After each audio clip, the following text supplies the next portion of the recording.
Hey, salut tous les amis, c'est Like et j'espère que vous allez bien. Moi ça va nickel. Comme d'habitude, aujourd'hui on se retrouve sur une nouvelle vidéo sur le classement des saisons. C'est parti. Donc on commence tout de suite avec le premier, celui qui débute la série Ninjago, l'épisode pilote. Donc je le mets dans très bien parce que il est bon, il met tout en place et comme j'ai dit au début, ça débute la très bonne série Ninjago. Et on était encore au bon temps des épisodes de 10 minutes. De 20 minutes, pardon. Donc la revanche des serpents, je le mets aussi dans très bien, parce que c'est dans la continuité de l'épisode pilote. Il est très bien, il met tout en place. C'est d'ailleurs dans cette saison qu'on découvre que mon personnage préféré, Zane, est un androïde.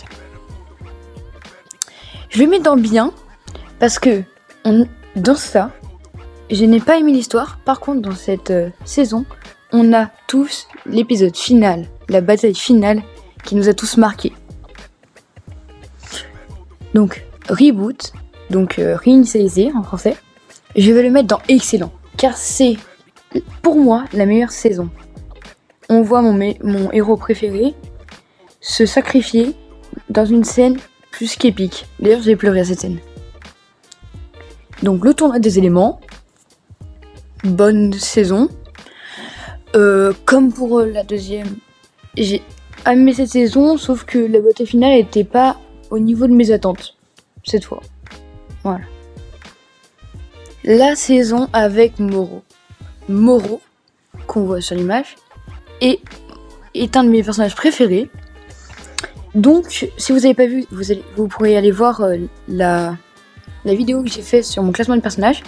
Elle est très bonne série, d'ailleurs il y a une de mes scènes préférées encore une fois là-dedans, la mort de Moro qui m'a, comme la mort de Zane, fait pleurer. Bon, j'avais 6 ans, c'était jeune encore. Les Pirates du Ciel, alors là sans hésitation, on va directement dans excellent. Alors, les Pirates du Ciel, pourquoi excellent? Parce qu'il y a Jay dedans, c'est un de mes personnages préférés. Après on a Nadakan qui est aussi très bon méchant. C'est d'ailleurs la saison préférée de Darkfire, si je me rappelle bien.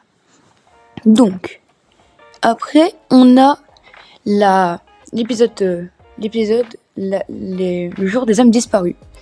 Alors, j'ai pas aimé cet épisode, car j'ai trouvé qu'il était pas très intéressant, il rajoutait pas grand chose à l'histoire. Voilà. Alors, là après, on a la menace des... Non, je suis débile, qu'est-ce que je dis moi? Les mains du temps, il était bien. Comme pour les autres, la bataille finale, elle était pas très épique. Une bonne histoire, un bon synopsis. Mettez en commentaire si vous avez hâte de voir la prochaine saison arriver. Les Dragon Rising. J'ai fait un épisode sur ce qu'on a eu, la date de sortie officielle. Donc, à partir de là, oh, j'ai oublié le nom. Les Fils de Garmadon, bonne série. C'est là qu'on découvre le nouveau Garmadon. J'ai adoré le nouveau Garmadon. Mais après, pas vraiment de fin. Donc en fait, j'ai pas trop aimé. Voilà. Donc, Traqué, j'ai détesté. J'ai trouvé ça très intéressant, avec très peu d'histoire. D'ailleurs, si vous voulez savoir un truc, mais les épisodes que j'ai préférés, c'était de 1 à 10 quand on avait encore les épisodes de 20 minutes au lieu de 10 minutes. J'ai préféré ça. Voilà. Par contre, les dragons dans ça, comment ils développent les dragons, je trouve ça quand même excellent. Même si c'était, donc dans Traqué, hein, même si c'était pas à la hauteur de mes attentes. Donc maintenant, la marche des Oni. Alors j'ai adoré l'histoire, la bataille finale était nulle. Donc ça s'appelle quand même la marche des Oni. Et j'ai mis moyen, parce que le nom c'est la marche des Oni. On voit au maximum dans 3 scènes les Oni. J'aurais préféré qu'ils développent plus l'histoire des Oni, etc. Alors, après, on a, si je me rappelle bien, c'est...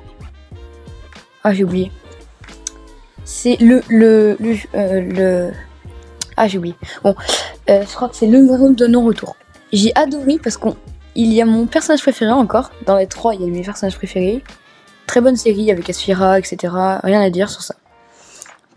Prime Empire. Premier Empire, alors je le mets dans bien, allez. Parce que déjà, j'ai pas aimé l'histoire. Mais quand même, Unagami le méchant est assez attachant, s'attache vite, c'est un très bon méchant. Mais le synopsis c'était pas top, je trouve. Mais par contre, les deux, vous savez, dans le monde réel et dans le monde du jeu vidéo, les deux histoires vont bien ensemble. Après, Sous la montagne et l'île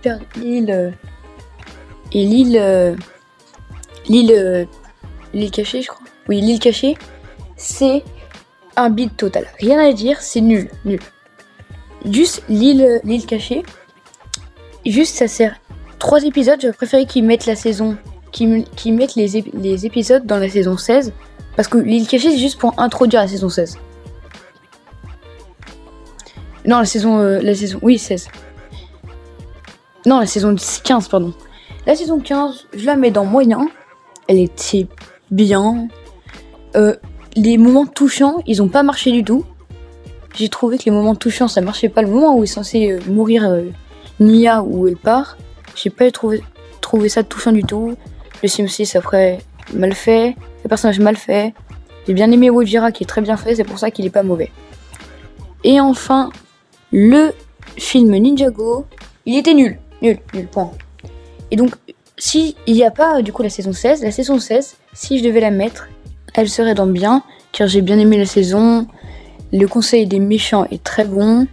Le synopsis c'était bon, sauf que j'aurais préféré avoir un autre méchant qu'Overlord qui revient encore trop souvent dans les saisons. Allez voir le classement.